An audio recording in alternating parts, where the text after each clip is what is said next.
Anaitwa Idi Isa, anataka nifundishe matumizi ya neno like. Unaweza kuona kama vile ni rahisi, unalimudu like ni penda, naijua hiyo.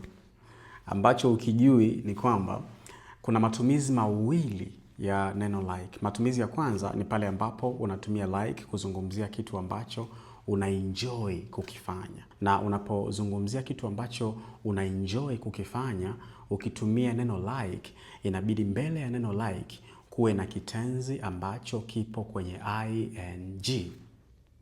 Kwa mfano, unaweza ukasema kwamba I like traveling at night. Mimi husikia raha kutembea usiku.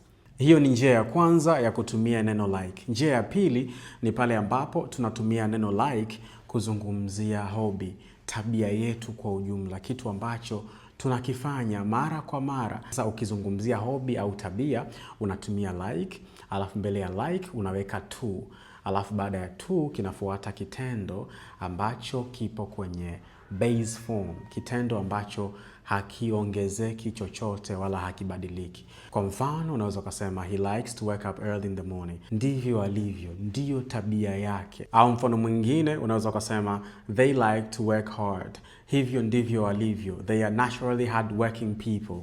Bila shaka umeelewa vizuri. Tunga sentensi kwa kutumia like, lakini pia niambie ni kitu gani ungependa nifundishe kwenye somo linalofuata. Mimi naitwa Mtumba.